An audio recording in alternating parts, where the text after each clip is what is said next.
It was a rain-slick morning in Cambridge, England, when the city's quiet rhythms broke into headlines. On September 17, 2015, at 7:14, a lab van from St. Catherine's Neuroscience Unit failed to make its scheduled delivery. Inside, according to inventory sheets, was a single item, an experimental device labeled Palimpsest, a mnemonic recorder that Dr. Eleanor Finch and her team had presented to the press 2 months earlier as a tool for preserving episodic memory for dementia patients. By noon, the story had concrete edges. A city councillor, Martin Hargreaves, was found dead in his flat off Mill Road. His neighbor reported a man leaving in a soaked coat. At Addenbrooke's hospital an hour later, a lab technician named David Morgan turned himself in, incoherent and pleading that he had done something terrible, but that the memory wasn't his. Cambridgeshire Constabulary assigned Inspector Sarah Patel to the case. The first reports read like a procedural: missing prototype, stolen van, victim with blunt force trauma. But the evidence refused to sit in neat boxes. Morgan's clothes bore no blood, his DNA matched no trace at the scene, and CCTV showed his bicycle 2 streets away at 5:58, long before Hargreaves's estimated time of death. Yet in a video statement released later, he confessed in precise, remorseful detail to the murder and guided police to the body. Forensic neurologists from the University of Cambridge were called in. Dr. Finch arrived, pale and furious. Palimpsest, she said, encoded neural patterns as volumetric light, not renderable images, but an engram map.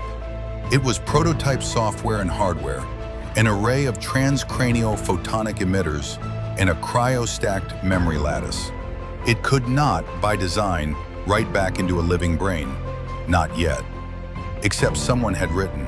Spectral analysis of Morgan's scalp, performed under the supervision of Professor Alan Ridgway, revealed micro-encodings of electromagnetic signatures consistent with Palimpsest's operating frequency. There were also something Ridgway called ghost echoes, distorted, time-shifted engrams that layered over Morgan's autobiographical memory. They traced a path through scenes he had never lived.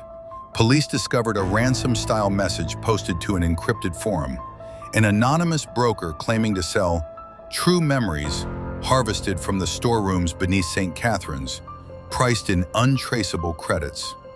Orpheus Dynamics, a small Cambridge spin-out promising neuroprosthetic solutions, denied involvement.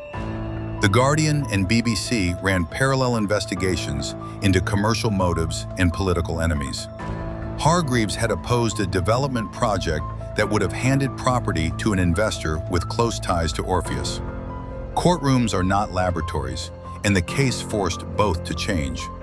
When Morgan was brought to trial, the prosecution leaned on his confession and the vividness of the engrams he described. The defense brought in neuroscientists who argued that the memory material had been externally implanted, compelling, layered, and engineered to produce guilt. The judge commissioned a private tribunal to determine the admissibility of extracted recollection, memories captured or modified by machine. The tribunal's 2017 ruling became the thing textbooks now cite. Memory, when mediated by devices, is not prima facie evidence. The ruling did not acquit Martin Hargreaves's killer. It only set legal guardrails for devices that could bend the self.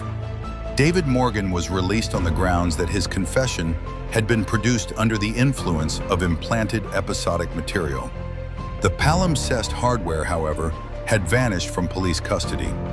Weeks later, an Orpheus employee was arrested in Barcelona with a crate of photonic emitters, but the company insisted they were unrelated research prototypes.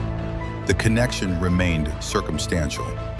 In the years after, Cambridge saw legislation, private suits, and the shuttering of a number of neurotech incubators. Dr. Finch moved to Barcelona to teach ethics and systems safety. Inspector Patel retired early, later giving a lecture on evidentiary coherence that included a single, damning slide. A photograph of a puddle outside Mill Road with tiny, regular steps crossing it, the imprint of a device case dragged through water. The Palimpsest Affair entered civic memory as both cautionary tale and unresolved crime.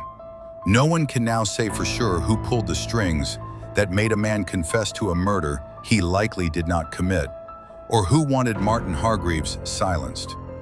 What remains is archival: court transcripts, redacted emails, and a handful of engram fragments locked in university vaults. They are, in a grim literalism, palimpsests, overwritten stories with older stains that refuse to erase. And Cambridge, for a while, learned to look at memory itself with the wary eye it had once reserved for strangers in wet coats.